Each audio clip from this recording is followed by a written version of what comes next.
ये दृश्य है ईवीएम केंद्रों के बाहर का, जहां समाजवादी पार्टी के कार्यकर्ता रात दिन चौकसी कर रहे हैं। जिस तरह से ईवीएम का बिना बताए आवागमन हो रहा है वह नियमों के खिलाफ है और कहीं न कहीं प्रशासनिक अधिकारी बीजेपी के साथ मिलकर वोटों की लूट कर रहे हैं। हालांकि इसका प्रमाण देने के लिए सोशल मीडिया पर कई सारे ऐसे वीडियो मौजूद हैं जिसमें समाजवादी कार्यकर्ता ईवीएम मशीनों को पकड़ रहे हैं जो वाहनों के माध्यम से आवागमन किया जा रहा था। हालांकि अधिकारियों ने स्पष्ट तौर पर यह कहा है कि इन ईवीएम का चुनाव से कोई लेना देना नहीं है, मात्र वह ट्रेनिंग के लिए लाए गए थे। मैच करते हुए जरा निकल दीजिए।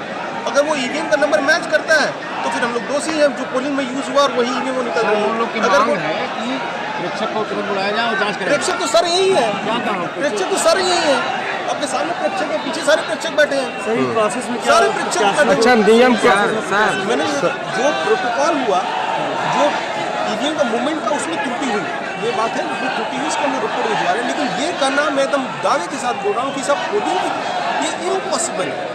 3 लेड सिक्योरिटी होती है, 3 लेड सिक्योरिटी, 1 लेड भी नहीं, केवल एक एंट्री एग्जिट गेट होता है, वहाँ पे सीसीटीवी कैमरा लगा हुआ है, सीपीएमएफ लगे हुए हैं, हमारे पोलिंग पर्सनल लगे हुए हैं, पॉलिटिकल पार्टीज के रिप्रेजेंटेटिव भी चाहे तो बैठ सकते हैं, सब उनको लिखित में दिया गया कि वो चाहे तो बैठ सकते हैं। हालांकि नियम के मुताबिक किसी भी ईवीएम का आवागमन या ट्रैवलिंग हो तो उसकी जानकारी जरूर से पॉलिटिकल पार्टियों को दिया जाना चाहिए।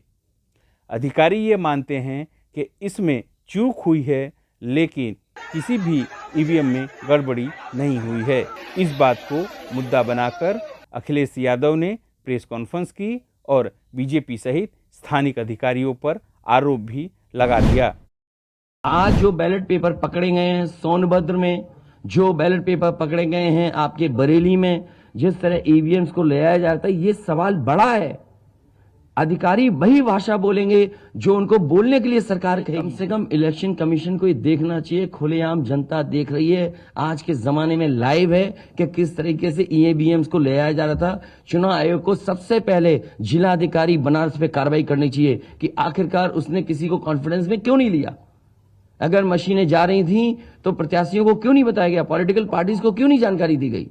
अगर ये गाइडलाइन में है कि नहीं है इलेक्शन कमीशन के, आप ईवीएम्स को एक जगह से दूसरी जगह मूव करा रहे हैं, आखिरकार इसके लिए जिम्मेदार कौन है? प्रहरी की तरह काम करना पड़ेगा। और अगर हमारे किसान इतने दिनों बैठ सकते हैं, अब तो 3 दिन की बात है, 3 दिन तो बैठना ही पड़ेगा, नहीं तो ये प्रशासन के लोग बैठ करके चोरी करा देंगे, और मामूली चोरी है वोट की। ये लोकतंत्र के साथ है। हमारे जितने भी समाजवादी लोग हैं कानून व्यवस्था को मानते हुए शांतिपूर्ण रहें, लेकिन जिम्मेदारी सरकार की भी तो है। ये जिम्मेदारी इलेक्शन कमीशन की नहीं है, सरकार की नहीं है। आप अगर पूरी सुरक्षा के साथ उन ईवीएम्स को ले जाते, जो प्रत्याशी चुनाव लड़ रहे हैं उनकी जानकारी में लेकर के जाते हैं, तो किसको आपत्ति थी? ये तो पकड़ी गई हैं। इसीलिए मैं कह रहा हूं आपसे कि एग्जिट पोल है कि जो चोरी करी जाए उसको ढका जा सके। अगर अभी तक लाइव चल रहा है, पिछले कितना टाइम, आधा घंटा 45 मिनट हो गया, उससे ज्यादा टाइम हो गया, अभी तक प्रशासन वहां पर अपनी मशीनें लेने नहीं आया। आप सोचिए आप, तो इसका मतलब यह है कि वो डरे हुए हैं कि चोरी कर रहे थे, पकड़ी गई। उन्होंने अपने कार्यकर्ताओं से साफ तौर पे कहा है कि जब तक मतगणना न हो जाए तब तक ईवीएम की सुरक्षा के लिए उन्हें चौकीदारी करनी होगी, और अखिलेश का आदेश आते ही सभी कार्यकर्ता ईवीएम मशीनों की सुरक्षा में लग गए। हालांकि बीजेपी इसे मात्र एक नौटंकी बता रही है और खुद की जीत सुनिश्चित है, ऐसा दावा भी कर रही है। हालांकि विपक्ष के कई नेता इसके लिए प्रशासन और बीजेपी की मिलीभगत को जवाबदार ठहरा रहे हैं। उनका कहना है प्रशासनिक अधिकारी सरकार के कहने पर बड़ी गड़बड़ी कर रहे हैं और विपक्ष को हराने का प्रयत्न कर रहे हैं। एग्जिट पोल की बात नहीं, यहाँ अगर आप बात करें, जनता ने रिजल्ट जो है वो दे दिया, अब बस औपचारिकता है। का हुजूम जो हम लोगों ने देखा, जो लोगों में आक्रोश देखा सरकार के प्रति, ये साफ संदेश था कि योगी जी की सरकार जाने वाली है, भाजपा जाने वाली है और अखिलेश जो है वो आने वाले हैं। और वही नहीं, गोवा में कांग्रेस की जहां तक हमको लगता है सरकार आएगी, उत्तराखंड में भी कांग्रेस की सरकार आएगी, पंजाब में हो सकता है कड़ा मुकाबला हो, लेकिन कहीं भी बीजेपी जो है वो नजर जो है आ रही। और अगर काउंटिंग में थोड़ी जो है सावधानी रखने की जरूरत है, हर एक चीज जो है लोगों को नजर डालने की जरूरत है। बिहार में भी हम लोगों ने काउंटिंग में देखा था, कई ऐसे 10-12 सीटें हैं जो आज हमारे विधायक होते वो कोर्ट गए हुए, जहाँ वोटें जितनी पड़ी उससे ज्यादा वोट निकल करके आ गया। कई जगह घोषणा के बाद भी जो है किसी और को सर्टिफिकेट दे दिया जाता है। तो इस तरह की अगर व्यवस्था होगी तो लोगों को वहां नजर डालने की जरूरत है। और हम तो ये कहेंगे, जब तक आखिरी वोट काउंट नहीं हो जाता, लोग जो है निश्चिंत जो है एकदम ना हो आखिरी वोट तक। ये आप कहना चाह रहे हैं कि बिहार से सीख ले उत्तर प्रदेश? नहीं, क्योंकि जिस तरीके से जो आप कह रहे हैं, यहाँ तो चोर दरवाजे की सरकार है ना, इसलिए हम लोगों ने कहा है। इसलिए तो हम लोग जो है तकरीबन 11 जो हमारे उम्मीदवार या 12 प्रत्याशी जो थे वो कोर्ट के दरवाजा खटखटाया है विथ एविडेंस। तो वहाँ सावधानी जो है, लोग जो है बरतने का काम करें। लेकिन जो जनता का जो आक्रोश देखने को मिला ये बीजेपी के खिलाफ है। एक सेलिब्रेशन का माहौल है बीजेपी में, यूपी को लेकर वहाँ के जो बीजेपी के नेता हैं, वो उनका जनता से कोई लेना देना है, उनका बस अपना ही सेलिब्रेशन, कोई ना कोई वजह ढूंढती रहती है सेलिब्रेट करने का।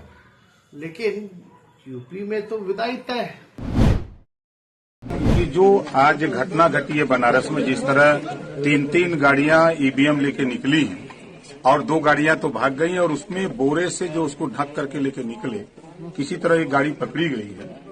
और जबकि चुनाव आयोग की गाइडलाइंस है कि कोई भी ईवीएम अगर स्ट्रांग रूम से निकलती है तो वो प्रत्याशी को नोटिस हो, जिलाध्यक्ष को नोटिस हो और फोर्स के साथ वहां से उसको कहीं मूव किया जा सकता है। लेकिन ऐसा न करके चोरी से ईवीएम बदलने की नीयत से ये घटनाएं घटी हैं, उसकी शिकायत हम लोगों ने यहाँ किया है। और डीएम और कमिश्नर जब तक वहां रहेंगे तब तक न्याय मतगणना सही नहीं हो सकती है।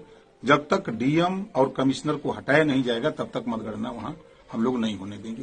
क्या जवाब मिला? चुनाव आयोग ने क्या कहा? आश्वासन दिया है कि हम वैकल्पिक व्यवस्था करते हैं। अब क्या करते हैं, क्योंकि हम लोगों का काम है कहना और काम करना इनको है। ऐसे तो एक दिन पहले ही जिस तरह से एग्जिट पोल आए हैं उसमें पंजाब को छोड़कर उत्तर प्रदेश, उत्तराखंड, गोवा और मणिपुर में बीजेपी की सत्ता बनते दिख रही है। लेकिन विपक्ष इस एग्जिट पोल को सिरे से खारिज कर रहा है और 10 तारीख के मतगणना का इंतजार करने का सबको सलाह भी दे रहा है। अब चंद घंटे ही बाकी हैं जिसमें ये पता चल जाएगा कि किस राज्य में किसकी सरकार बनेगी। आप हमारे इस कार्यक्रम के बारे में क्या सोचते हैं ये कमेंट बॉक्स में अवश्य बताएं। और जिस तरह से यूपी में ईवीएम को लेकर राजनीति हो रही है या ईवीएम का आवागमन बिना किसी को जानकारी के किया जा रहा है, वो सही है या गलत, इसके बारे में भी जरूर से बताएं।